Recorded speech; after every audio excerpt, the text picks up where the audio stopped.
everybody. This is Brady Henderson from the First Baptist Church in Gaston, South Carolina, and you are listening to the 112th episode of the Menorah Podcast. The Menorah Podcast is a ministry of the First Baptist Church of Gaston and a podcast ministry that seeks to share the light, speak the light, and send the light of Jesus Christ all across the airways of the internet. Alan is our co-host, and he is here with me today. Alan, I hope you're doing well. Doing well today, Pastor. All things good with you? Yes, sir. We had a great graduate recognition service yesterday. At the time we're recording this, it was yesterday, and was awesome to have our graduates. The longer I've been here, the more I know these graduates. And then, of course, as you and I were talking off air a little bit, we've had a good bit of experience and exposure to a lot of these young kids this last year through the Swansea Tiger Sports Network, but that has given us many doorways into the schools. We already had a strong network in the elementary school and intermediate schools through Good News Club. And now God has given us this through the high school, which was really cool to kind of go back a little bit the last month, that we had over 20 students from Swansea High School that were not affiliated with our church actually attend our church picnic.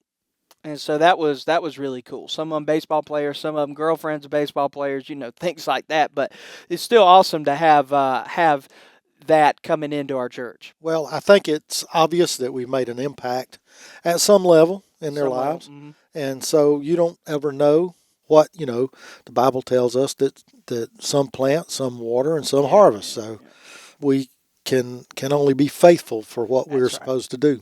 That's right. Well, Alan, I want to talk to you today. The last 3 weeks, I want to give a big thank you and a shout out to Sandra and Terry Pound for spending 3 weeks, not really, but figuratively, 3 weeks with us on the podcast. If you haven't heard those episodes, you can go back. Whether you're listening on Spotify or Amazon or YouTube, you can go back and listen to those. We had a part 1, a part 2, and a part 3, as Sandra and Terry talked a good bit about the history of our church, as Sandra's book is hopefully going to be released either later this year or early next year. She has worked so hard on that, as we discussed on those podcast episodes. But like I said, if you haven't already, please go and check that out. Wanted to talk to our listeners today here on Menorah about something very interesting that our church does every year. And so every year, Alan, we have a Memorial Day Observance service. That's going to be no different this year, Memorial Day weekend. The only thing that's different this year is that it comes a little bit early, as Memorial Day is earlier this year. That happens, every 6 to 7 years? Yep. And so that's happening this weekend. And so this coming Sunday, May the 24th at 5 p.m., we're going to be having that service. We will start in the sanctuary with the Remembering America's White Table, and our children always do that. And that usually wraps up at about 5:10 or 5:15, and then we go to the cemetery and we observe and remember veterans who actually died while fighting for our country. That's what Memorial Day is all about, is remembering those who died in action fighting for our country. Veterans Day is different because it's people like you who have served. July 4th is celebrating the beginning of the country, and of course Memorial Day is about those who died while in action. So I have a book in front of me. It's called Memorial Day Observance at First Baptist Church of Gaston. And this is the second edition. The first edition of this book was released in May of 2023 by Adam Callahan and Jim St. Clair. So the two of them have put this together. They are the ones who lead this. And I wanted to ask you, because I know it precedes my time as pastor, but I wanted to ask you, when do you remember the first time that we started doing this special Memorial Day evening Sunday night service? We've been doing something special for a good many years. I think that one thing we have always had in our community, and that's probably due largely to Jody and his service, but we have always been a relatively patriotic church, and we understand the congregation at the time understood the costs of wars. And most modern warfare is much different than before, and a lot of it is almost a TV war. Yeah. If you use now, information is as big a weapon as anything else. So, but our church has always really known that that cost. And so, because it did reach and touch so many people, I think our folks have always held that. I know for a long time, Memorial Day and Veterans Day and Flag Day and some of those things were they were starting to kind of blur Yeah. and kind of start being used interchangeably Hmm. and things like that. I think it's good that we clarify what those mean Yep. because they do have a different meaning. Correct. Particularly for Gold Star families. Yes. That was something that has been revived from the World War II era. Yes. Um, Can you define for our listeners? Can you define Gold Star families? well, there's two families. There's a Blue Star family and there's a Gold Star family. Gold Star families are families that have lost family members in a conflict, in Correct. combat. Hmm. Blue Star families are families that have um, members of their family actively serving. Well, thank you for that definition. And I think you're right. Our church has always been patriotic. I hope that we will continue to be so. Sadly, World War II had a great effect on us, as we'll see in today's episode, as it did many families and churches. So, big thank you to Adam Callahan and Jim St. Clair. And so, if you are listening to the podcast today and you have never attended our Memorial Day service, I encourage you to do so. A lot of the information you're going to hear on today's podcast will be regurgitated on Sunday night, but that's okay. We want to give you a preview and we want to have some documentation on our archives of this information, not just written and oral, because I could probably do it orally, as you probably could too. I believe I've been to 5 or 6 of these now, and you've probably been to more than I have. But this edition's a little different. The first edition came out in 2023. And this year, 3 years later, we are adding some different people. Now, in 2023, we did add a brand new one. So when I first came as pastor, we only had that we were aware of. And what I mean by aware of, these are grave markers in our cemetery representing soldiers who died while in combat. Some of their bodies are underneath those grave markers, and some are not because they were lost in war or lost at sea and things of that nature. So the following names are the names we had when I first came as pastor, and then we have 2 new ones that have been discovered in the last 3 years. One of these is brand new this year.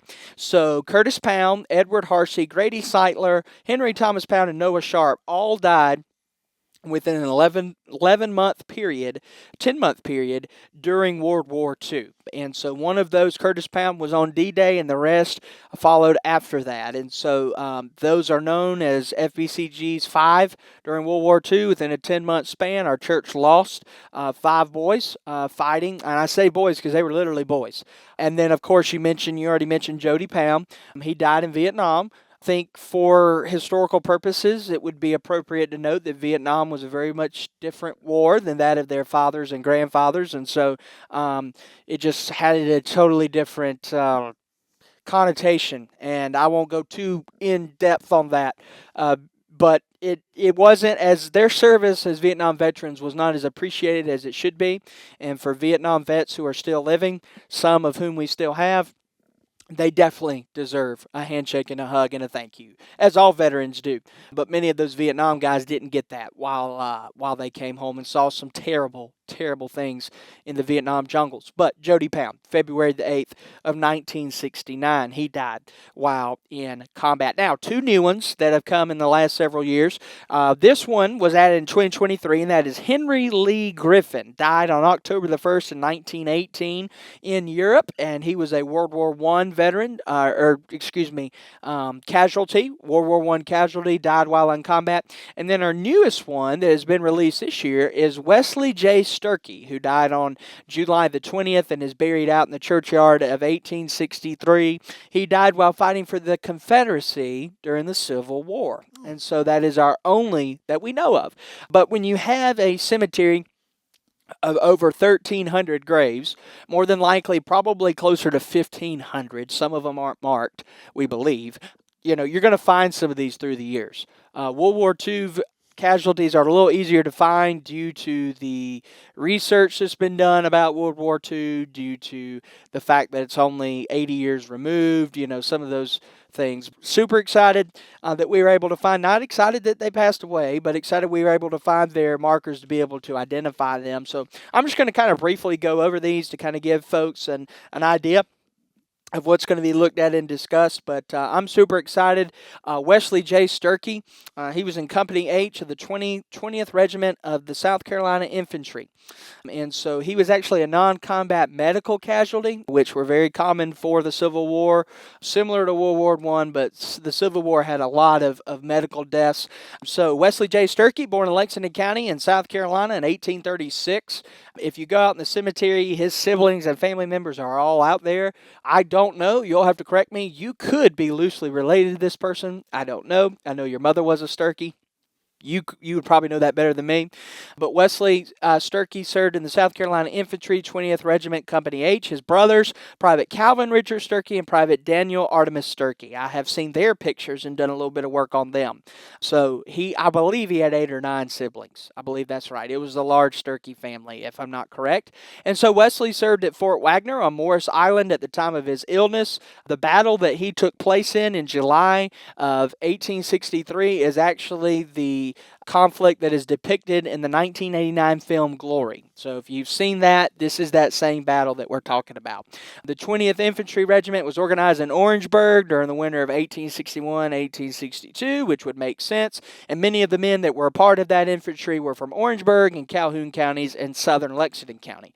And so Wesley's place of death was actually listed in the Lexington district per his Civil War company roll. So it is believed that he was on furlough due to illness, got the illness down at Sullivan's Island, made it back to Gaston, present-day Gaston, and then shortly passed away. So he is a casualty of war. He died on July the 20th, 1863, and this will put it in perspective really quick. He was my age, 27 years old. That's Wesley J. Sturkey.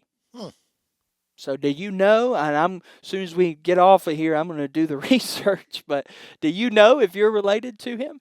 I don't, but I do know that at some point there is an Artemis Okay. Sturkey in our lineage.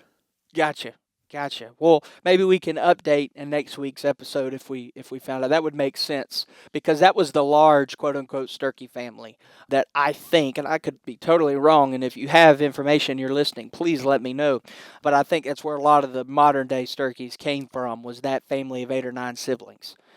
So that's Wesley J. Sturkey. I'm not going to go through all of these in depth because I want you to come on Sunday. But I am going to kind of go in depth on some of the ones that aren't World War II because these kind of battles aren't necessarily talked about as much and given as much exposure in the media, specifically World War I, right? And so for historians, World War I is not really World War I, it's the Great War. So if we time traveled back to 1918 in the days of Woodrow Wilson's presidency, if we were to say World War I, they would go, World War what? And you mean there's more? Because it was called the Great War. And so anyway, let me read a little bit about this. Obviously, America stayed out of it for a long time, but then finally we got involved. The first American troops arrived in Europe in June 1917. And then, of course, we started fighting different things of that nature. World War I was a war of trenches, as is commonly said. Of course, no man's land is an ancient term that goes back all the way to Israelites and Philistines and things we talk about in the Bible recently through our study of 1 Samuel. But the constant bombardment of modern artillery and rapid-firing machine guns, it was a nightmarish wasteland is what is written in the book. But anyway, when it comes to Henry Lee Griffin, his draft, he was drafted, so there was a draft for the Great War, in June of 1917, and it actually shows in 1917 he was drafted from Swansea, Lexington County. He was a farm laborer, worked on a farm. He was employed by his dad. It is said that he was tall and slender. He had brown hair and brown eyes. He was 25 years old when he joined the United States Army. According to the Columbia Record, in early 1918 in November, Henry's parents received a cablegram from France announcing his death. And so he died of what we call lobar pneumonia on October the 2nd, 1918. And so it was a month before they realized that he had passed. Just like we were talking about with the Civil War, when it comes to World War One, a lot of those casualties were non-combat related deaths. And so the United States had more than 320,000 casualties in the First World War. And so only 53 of those were killed in action. And 63,000 of those were non combat related deaths. And a lot of that had to do with the Spanish flu of 1918. That killed a lot of people. Imagine fighting a war and then COVID comes up. That's essentially what happened. It wasn't COVID, it was the Spanish flu. And then there were 204,000 that were wounded. And so Henry Lee Griffin was one of those that died from a disease, pneumonia, during the war. He died when he was 26 years old. That's Henry Lee Griffin. All young guys. All young guys. I'm going to go through these a little bit quicker because I really want you to come this coming Sunday, but I'm going to tell you these names and the battles they died in. Curtis Pound was in the 8th Infantry Regiment, 4th Infantry Division of the U.S. Army, killed in action and buried at sea on D-Day, Utah Beach, Normandy, France. A little story on that. Terry Pound, Adam Callahan, and myself visited the D-Day Memorial, which is located in Bedford, Virginia. Mm-hmm. And that spot was located because Bedford lost an unusually large number of its citizens, and so they felt it was only fitting that they put that there. But it really does something to your soul to see those names. I've also had the opportunity to visit the Vietnam Memorial in Washington and locate Jody's name. Yep. And of course, I have to thank Adam for that. We were on the honor flight with my dad, and he had kind of narrowed down where we were supposed to look. So it is very moving to look at those monuments and see all those names. And it's just like it's name after name after name after name after name. And that name represents a life. It represents a family. It represents people that depended on that person, missed that person. Yep. All those different things. The next one, Edward Harsey in the 115th Infantry Regiment, 29th Infantry Division of the United States Army, killed in action on September the 7th, 1944, in the battle for Brest in Brest, France, right? Part of that inland invasion that came after D-Day, and so we'll talk more about him. This next one, we've been in the European part of the war and theater of the war, and so now we need to go to the Pacific Theater for Grady Seitler. And this one I know a good bit about. 1st Cavalry Division of the United States Army. He was killed in action on February the 11th, 1945, in the very famous Battle of Manila in Manila, Philippines. And so a lot of his, not a lot, but several of his relatives do come and share that. I have a picture. There's a picture right here in the book of just days before he passed away. He passed away. Let me make sure I get this correct. I know I just said it, but he passed away on February the 11th. He landed on Manila on February the 3rd. Wasn't even hardly there a week before he was in combat and lost his life fighting for our country. And so, to give you a little background on the Battle of Manila, the Battle of Manila was the first and fiercest urban fighting that was fought by American forces in the entire Pacific theater of the war. Manila is second to Stalingrad as being the city with the fiercest urban fighting during World War II. We are going to stay in the Pacific Theater as we remember Henry Pound, Company G, 2nd Battalion, 24th Marine Regiment, 4th Marine Division of the United States Marine Corps, killed in action on March the 2nd of 1945 on Iwo Jima Volcano Island. And a lot of people forget, but the Battle of Iwo Jima lasted from February the 19th all the way to March 26th, and so he did pass away on March the 2nd of that battle. Private Henry Pound was awarded the Navy Cross, and of course, the Battle of Iwo Jima is known for the flag raising atop Mount Suribachi that took place on February the 23rd, 5 days after the battle began. So it's possible that Henry Pound was able to see that flag in the air and then passed away a few days after fighting for our country. Did you know that flag was raised twice? I did not. Yep. They They got the flag up, the first one, and somebody on the beachhead was like, "That's no, that's not big enough flag," you know. It's kind of a. It was done specifically for the photo, Uh, and there's also video of it oh, um, cool. that's been, of course, converted from film. Yeah, yeah. But there was a combat photographer on the island, and It's neat. I I read I read the book Flags of Our Fathers is all about that. It's pretty historically accurate, but there's a lot of stuff. You know, you think about that island, there's just nothing there. Yeah, yeah. But its location in the middle of the Pacific made it a stepping stone. Correct. Correct. All right, so this last one of World War II is Noah Sharp. So we are going back to the European theater of the war. He was in the 15th Infantry Regiment, 3rd Infantry Division of the United States Army. Noah Sharp was killed in action on April the 18th of 1945 in the Battle of Nuremberg, Germany. And so he is another one that you can come and hear about. He was 23 years old when he passed away. Of course, that was towards the end of the war. And then, of course, Jody Pound, and that one was in Vietnam. He was in the 3rd Platoon of Delta Company, 2nd Battalion, 7th Cavalry Regiment, 1st Cavalry Division of the United States Army. Jody was killed in action on February the 8th, 1969, on Long Con Province in southern Vietnam, or as some say, Vietnam. And anyway, there's a lot of information about that in here, and a lot of information that we will talk about this coming Sunday. And there's a really cool picture on page 29 of this book. I believe there are copies of this book available in the church library. Page 29, you can see a picture of Jody Pound and his platoon. All right, Alan, we've summarized them. We have. I remember Jody. I was young. I was born in 1961. But I remember our pastor reading letters from him. He wrote Yeah. to specifically our church, Yep. and there were a number of folks in our church that wrote letters to him. To him. So, You're referencing Pastor B.C. Durham, I believe. All right. Well, that's going to wrap up today's episode of the Menorah podcast. We'll be back next week. Next week, we're going to talk about the history of Vacation Bible School. Where did it originate from? Why do we even do VBS? Who invented it? Why'd they invent it? We'll talk about it all next week on the Menorah podcast, a podcast that seeks to share the light, speak the light, and send the light of Jesus Christ all across the airways of the internet. We'll see you next Thursday.